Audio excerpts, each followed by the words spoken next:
নমস্কার বন্ধুরা, এই দেখো আজকে আমি শুক্তো রান্না করছি, তার রেসিপিটা তোমাদের সাথে শেয়ার করছি। তার জন্য এই দেখো কড়াইয়ে তেল দিয়ে দিলাম। তেলটা দেওয়ার পর দিয়ে দিলাম একটু পাঁচ ফোড়ন, একটু তেজপাতা, আর এই দেখো এবার আলু, পেঁপে, গাজর সব লম্বা লম্বা করে আমি কুটে রেখে দিয়েছিলাম, সেগুলো এবার একটু আমি ভেজে নিচ্ছি। এবার একটু ভাজা হয়ে গেছে সবজিগুলো, দিয়ে দিলাম একটু আদা, সর্ষে আর পোস্ত বাটা। এই দেখো এবার এটা মশলাটা দিয়ে ভালো করে আলুর সাথে একটু নেড়ে নিচ্ছি।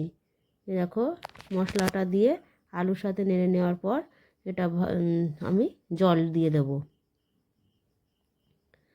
এই দেখো পরিমাপ মতো একটু সবজিগুলো সেদ্ধ হওয়ার মতো আমি জল দিয়ে দিলাম।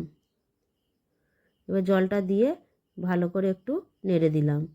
এবার একটু ঝালের জন্য আমি অল্প করে শুকনো লঙ্কা গুঁড়ো দিলাম, তোমরা চাইলে কাঁচা লঙ্কা বেটেও দিতে পারো।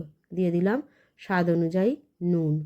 এবার এই দেখো এখানে শুক্তো সবজিগুলো আমি সব ভেজে রেখেছিলাম, শিম, কাঁচা কলা, বেগুন, বড়ি, ডাঁটা, বরবটি, উচ্ছে, সমস্ত রকম সবজি ভেজে রেখেছিলাম। এই দেখো এবার আলুটা ফুটে ওঠার পর দিয়ে দিলাম ডাঁটাগুলো দেওয়ার পর একটু ফুটে উঠেছে, দিয়ে দিলাম সমস্ত ভেজে রাখা সবজিগুলো।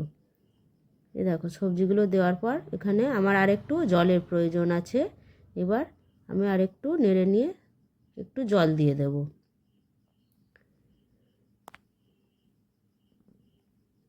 এই দেখো বন্ধু একটু চাপা দিয়ে দিলাম। এই দেখো এখানে আমি একটু দুধ দিয়ে দিচ্ছি,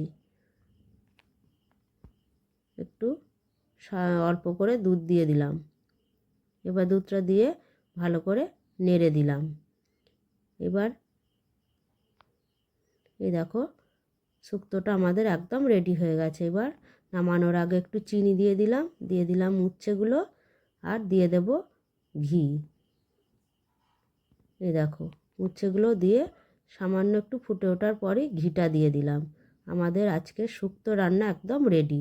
আমার এই শুক্তো রান্নার রেসিপিটি তোমাদের কেমন লাগলো তোমরা অবশ্যই কমেন্ট করে জানিও।